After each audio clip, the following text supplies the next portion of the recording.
Have you ever felt an unexpected chill when interacting with someone, as if a silent, invisible force were acting beneath the surface of their smile?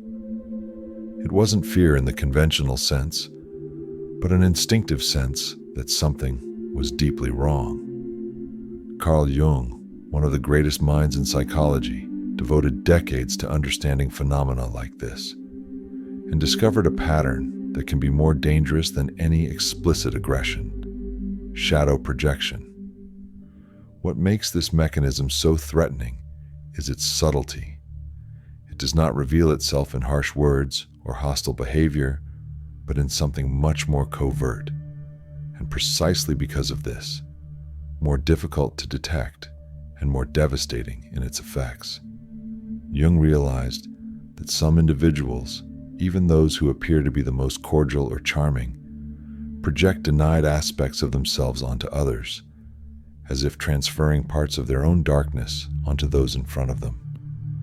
And what is most disturbing is that they do this with complete conviction, as if they really see a truth in you. The shadow, according to Jung, is the sum of everything we repress, reject, or consider unacceptable in ourselves.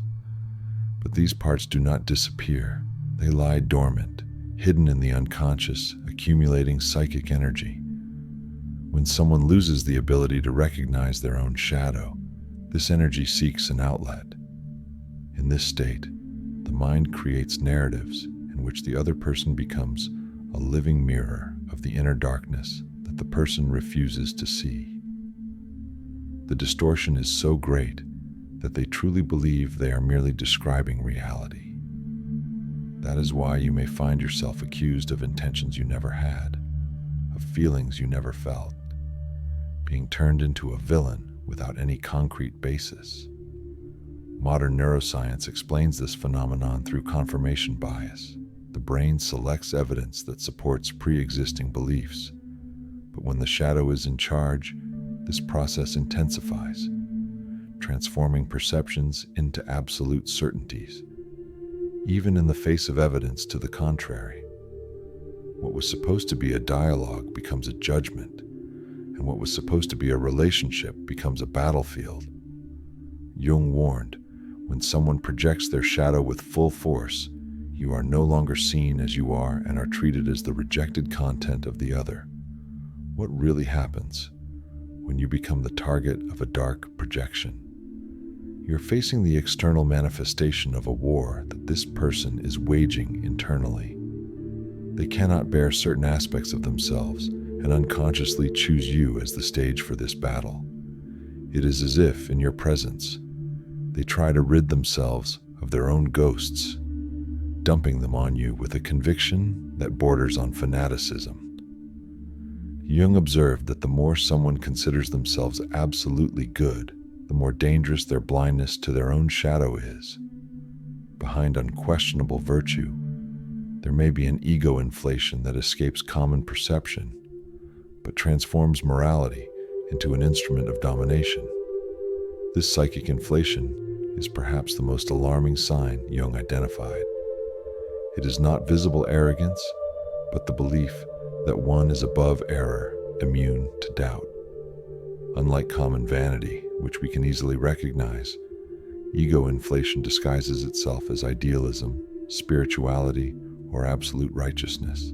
The inflated person believes they are serving something greater, whether a divine mission, a higher truth, or an unquestionable ideal. But it is precisely this identification with an archetype of purity or enlightenment that makes them incapable of critically reflecting on their own actions. Spiritual masters have always warned of this risk. In Zen, there is talk of Zen sickness, when the ego appropriates mystical experiences to strengthen itself. In Sufism, there's talk of the veil of light, the most treacherous of all, because it shines like truth, but hides the shadow more effectively than darkness. The telltale sign appears when such a person cannot tolerate disagreement. Any questioning is not seen as a different perspective, but as a threat to the greater good that they believe they represent. This kind of rigidity is not strength, it is weakness in disguise. And paradoxically, the more convinced they are of their goodness, the more blind they become to the harm they cause. Most disturbing is that this blind conviction generates charisma. Jung warned that psychologically inflated leaders are able to attract crowds precisely because they offer a certainty that seems comforting in times of confusion. But behind this facade of absolute wisdom lies a soul that no longer distinguishes between itself and the idealized image it projects. And when that image is challenged, there is no room left for dialogue, only confrontation. Perhaps nothing is as disturbing as realizing that someone has ceased to be spontaneous, human, flawed, and has begun to operate as a perfect social cog. Jung called this identification with the persona, the mask we wear to present ourselves to the world. When this mask becomes all that remains, the psychological danger is immense. The individual not only hides parts of themselves, they forget them. Their essence dissolves under layers of conformity and performance. What our instincts perceive as discomfort when dealing with these people is, in fact, the absence of authenticity. The flaws, the hesitation, the internal conflict, everything that makes us real, are missing. Instead, there is a rehearsed fluidity, an overly precise emotional expression, as if every word and gesture had been calibrated to impress. Jung translated into psychological language what Eastern masters had been warning about for millennia. In Zen, there is talk of the original face before birth, what we are before any social role. The Taoists warned of the danger of polishing the surface so much that the substance disappears. This idea also reappears in the poetry of Fernando Pessoa, who reminds us of the risk of forgetting that we are wearing a mask. But how can we recognize this disconnect? It is subtle, almost imperceptible, and at the same time deeply disturbing. You realize that you are facing someone who seems to say all the right things, act correctly, but who, strangely, does not convey a sense of presence. It is like interacting with a well-polished mirror, but without depth. Neuroscience offers a revealing key. Our brains use mirror neurons to capture true emotions through gestures, intonations, and micro-expressions. When there is a mismatch between external expression and real emotion, these neurons send an alarm signal. We feel discomfort, even without knowing why. This happens with people whose persona has taken over everything. Their behavior is impeccable, but empty of soul. And where there is a rigid persona, there is inevitably a repressed shadow. That energy does not disappear, it accumulates. And the more perfect the mask, the more intense the rupture will be when it can no longer contain what has been buried. Jung saw this in sudden breakdowns, emotional outbursts, and explosions of aggression from individuals who, until then, had seemed models of balance. Marie-Louise von France, his collaborator, observed that socially perfect people often carry within themselves an unsustainable psychic tension. The rigidity of the persona comes at a price, the renunciation of the true self. And when this internal pressure reaches its limit, what emerges is not just a loss of control, it is the accumulated shadow, irrational and intense, seeking expression at any cost. And what seems like momentary madness is, in fact, the inevitable consequence of years of self-abandonment. Imagine that in the middle of a normal conversation, the gaze of the person in front of you changes. There is no noticeable physical change, but something in the atmosphere shifts. The energy becomes dense, charged, almost ritualistic. You feel that you are no longer facing an ordinary individual, but something that transcends them.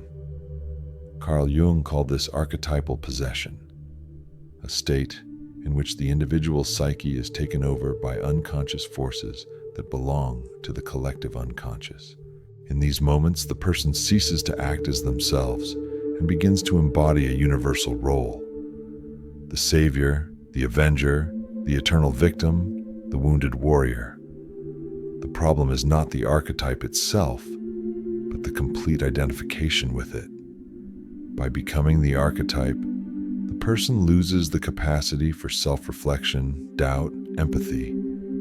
They are no longer present as a human being, but as a living, unquestionable idea. Ancient traditions recognized this phenomenon intuitively. Shamans knew how to distinguish between safe channeling and dangerous states of possession. Christian mysticism called this discernment of spirits, a sensitivity to perceive when a force, even if it seemed sacred, was actually a distortion. Today, neuroscience investigates these states through the lens of altered brain activity. When personal identity dissolves, areas linked to the sense of self shut down, and the brain activates networks linked to transcendent states. But outside a safe context, this disorganization can be destructive. Jung observed that people possessed by archetypes radiate an almost hypnotic certainty. They seem to have all the answers, carry a fascination in their eyes, but something in their certainty reveals rigidity, not wisdom. The seduction of archetypal possession lies in the relief it offers. Ambiguity disappears, doubt ceases, everything becomes clear. But this clarity is a dangerous illusion, because the archetype, whether that of the hero or the martyr, always carries its opposite within itself. The savior who does not recognize his limits becomes a tyrant. The victim who identifies with his suffering sabotages himself eternally.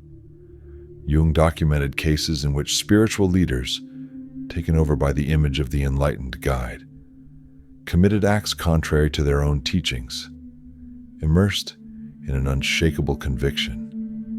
And the more unconscious this possession is, the more destructive it becomes. The reason is simple. There is no internal break, no self-analysis, no room to recognize error. Everything is lived as a mission. And when that mission collides with reality, the shock is inevitable.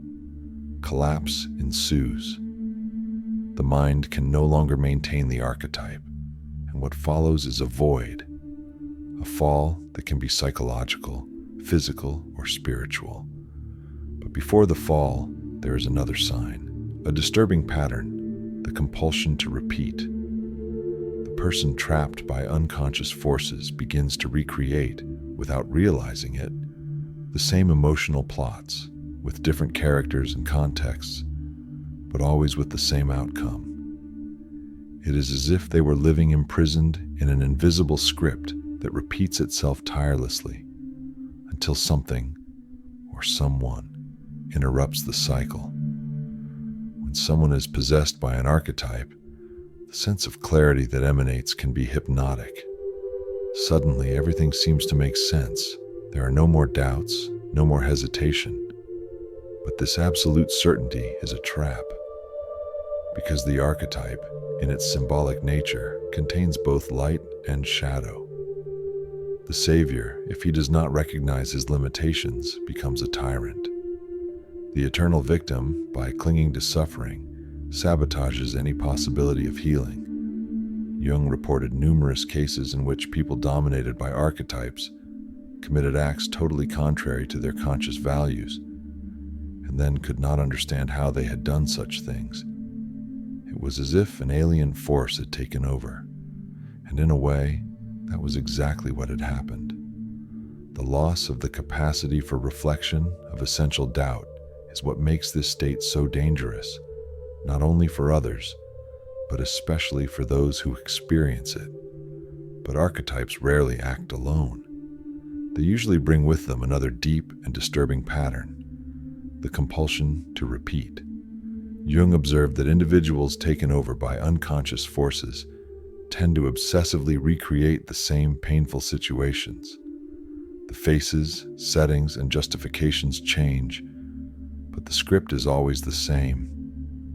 The person finds themselves repeating old emotional dramas as if trapped in an invisible cycle, written by memories they no longer recognize. And the more they deny this pattern, the more intensely it repeats itself. Modern psychoanalysis understands this phenomenon as the return of the repressed. Emotional experiences that, because they have not been integrated, demand repetition as a form of expression. Neuroscience offers a complement to this view.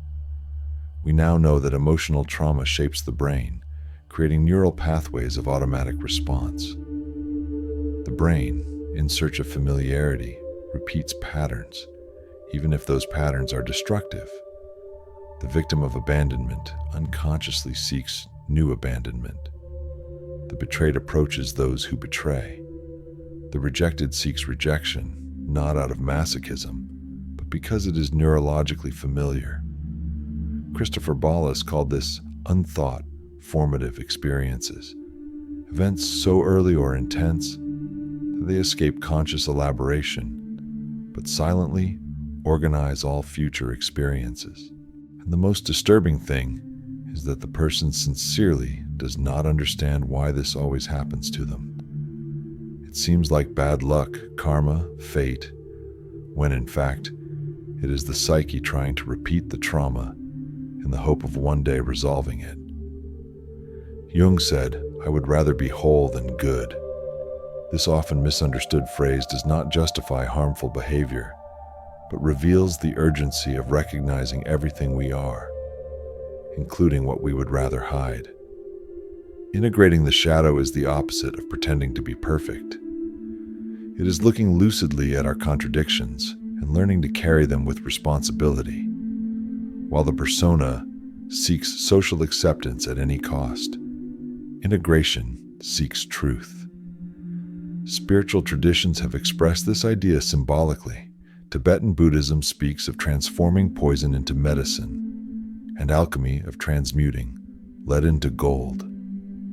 Jung saw the same process in these images, accepting what is dark in us, so that this darkness does not control us in secret. People who have begun this process have a quality that is difficult to fake: honesty. Not in a moralistic sense, but as transparency. They recognize destructive impulses without hiding behind masks. They're able to laugh at their flaws without cynicism and feel compassion for the flaws of others without arrogance. They do not divide the world into good and bad, but understand that everyone carries an internal battlefield. Neuroscience also confirms this.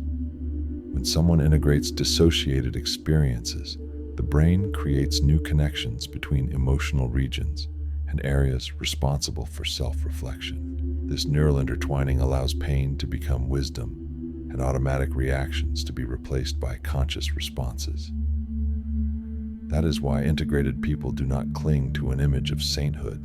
The Dalai Lama admits to moments of anger. Teresa of Avila spoke of her spiritual crises. Rumi wrote about his inner demons with poetry and tenderness. The true sign of psychological maturity is not perfection, but the humility that comes from self-knowledge. Those who have passed through the fire of their own shadow do not need to appear good. They simply live with depth. And perhaps that is why they inspire others in a way that is as silent as it is true. If you felt that this video spoke directly to you, perhaps it was a sign that this path is also calling you. Leave a comment sharing what touched you the most. Awareness begins with recognition. Like the video and subscribe to continue exploring this universe in depth. And if you want to support this work more directly, consider making a contribution of any amount. Your help strengthens this channel and allows more people to receive content that illuminates the psyche and expands consciousness.